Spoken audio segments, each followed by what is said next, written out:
देख एक काम केता आम्ही भजना नंबर यहाँ है काका कोई वो दुकान है बिस्कुट लाओ जहर हां पुणे बिस्कुट भी ले आवे है मठन ले आवे ई भोजने आखी हो अन पैसा पुटलू चले काका हो એટલે આખી આખિયા કઈ ચાલુ ચાલુ કેન પોસટ ઓલ ગલા કોટે મહારાજા લાખજે ચિકના લે મુન્ની બિગડાવી જાખજે અનકોટે મહારાજ લેકી બી આખી દેજે આ છોકરા ગોગડા થોડા મદદ કે જે આખજે અનકોટે મહારાજ લેકી બી તુમી આખજે કા गोटू जरा खटलो न हता एगो खटलो बांधी दे हका गोटे महाराज लाग खटलो बांधी दे रानी पुना हितेरा भी दे जरा हरकल माने मंदिर हो गया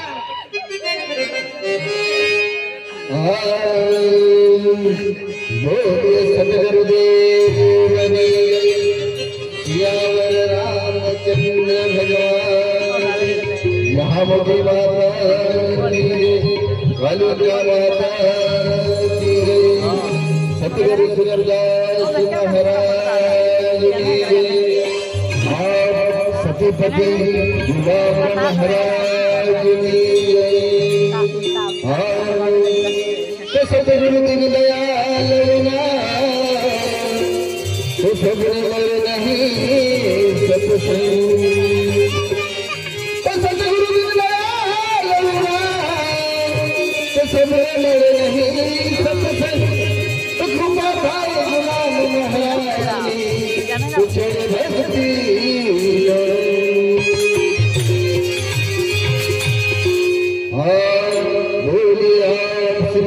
सतीपति गुलाम महाराज रजन धूले सुनिया रजन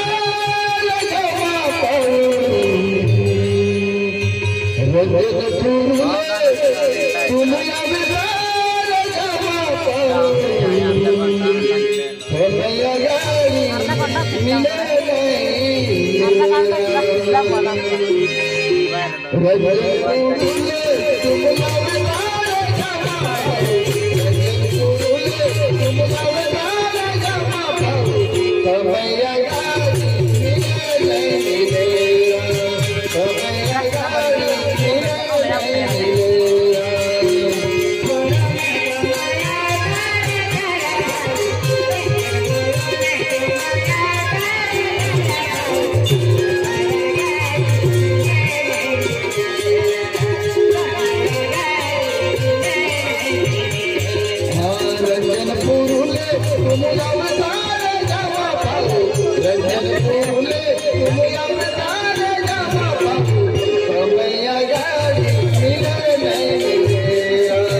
आदिवासी पाऊ इली मिली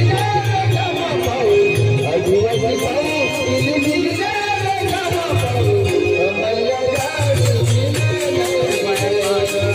कमैया गाड़ी मिले नहीं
भगती मेरे जवाब भगती मेरे जवाब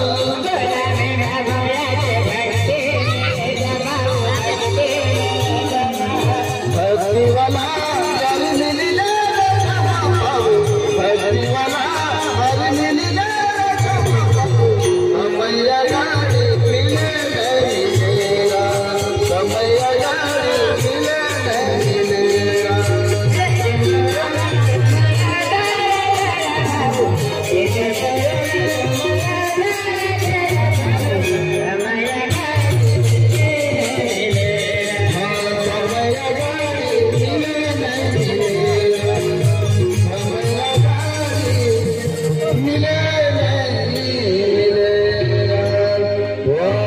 सतीपति गुलाब महाराज की जय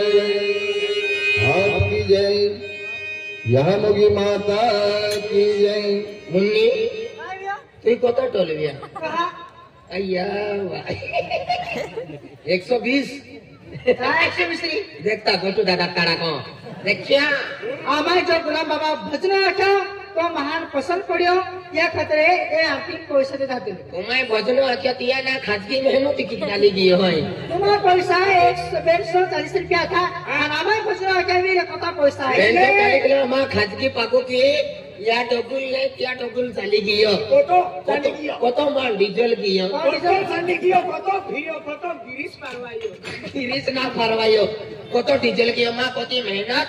तुम्हा 110 120 रुपया है पेन मन पैसा देता वेरी जी आई नहीं देता वेरी जी आई आरती भी लेती वेरी आरती पाए नहीं वेरी जी आई पैसा भी देता वेरी आल्ले पाऊ भोई हाने मोडे आजलो बोही केटो भी आल्लो वेरी मां आरती पैसा टाकिया वेरी नहीं टाकिया वेरी आरती जगह नहीं गी वेरी तिया यहामोगी माता आशीर्वाद दान जोजे तिया मनोकामना वेरी ती पूरी करा जोजे आणि गुलाम महाराज तियाल काय भी मनोकामना वेरी जी वस्तु मागावेरी ती वस्तु तियाल गुलाम महाराज मिली जाए ये आरती काय होना आरती आहे हंडी आरती ना जे आम्ही पैसा टाक्या वेरी तियान जय माताजी सुख शांती तिया नेहमी टाक्या वेरी तियाल भी जय माताजी जे आरती देखली वेरी तियाल भी जय माताजी जय माताजी म्हणजे अपडेट करून खाली आज माताजी दर्शन कराले बरोबर ना मी मठान आशीर्वाद ढोर वाचरी कमी कांसरी हम प्रखत मिले त्या सुख शांती मिले बराबर जय माताजी जय आज ये म्हणजे आज होते धुरने मितारे 6 महिना पाणी की नाले है आज आपू या गोट्या महाराजो ही आज उमरा पाणी जात्रो पर आलो है 26 तारखेला है शिवरात्री आज आपू यहाँ मोगी कुलदेवी आदिवासी कुलदेवी यहाँ मोगी माता जात्रो पोराय गावा गाम जात्रो पोराय जात्रो म्हणजे गुडी पाडवा आवे तो जात्रो पोरा तो रहे आज केडा 1.5 महीना पालनी रे केडा 5 दिया रे केडा 15 दिया रे केडा 1 महीना रे केडा 10 दिया रे तिया कहता आज लोग पालनी में खाता पीता वेरी जो खानारो रे तो भी पालनी में रे जो पीनारो रे तो भी पालनी में रे केडा पीनारा भी टिंगल ने केवो केडा खानारा भी टिंगल ने केवो केडा भक्ति वाला भी टिंगल ने केवो तियाल माता दी आशीर्वाद दान जोजे आज 1.5 महीना पालने है बठान जत्ते मी जात्रा मान ले वेरी तियाल माता जी आशीर्वाद दान चल भजन कीर्तन जय माता काही नाही येऊ नाव काय काय नाव यावं काय नाही उला उला उला किती आऊ नर्मदा 50 आऊ 200 रुपया देता माताजी आशीर्वादों की आज या पोयरे सावरे मने परिवार साथ आले वेरी आज ही उमरा पानी दर्शन केला आज माताजी आशीर्वाद जे कडी कंसेरी पोयरा सावरा ढोर वासड़ी गोगाम खेतीवाड़ी कनी कंसेरी पूर्ति ना जे माताजी एक ही म्हणजे आशीर्वाद आपू समाजों में आज के दो राड भनगढ़ ने केवो एक ही जात्रा है एक ही जात्रा मस्त पैकी दर्शन की आपको को कोनी लीन जाता रहे वहाँ का माताजी एक ही आशीर्वाद दी अनेक जय जय मोगरा माता ये भजन कीर्तन तुम्हारा कुछ बाकी है क्या बाकी है हो आज एक भजन बाकी है घाट पर दियो खोतली ली आवा खोतली हानी पड़ी गोटे महाराजो ही पंचायती तुपलो मोटो है खेती लावता काय केना ए लीन फिरू ओ रही जाए लगन तुमसे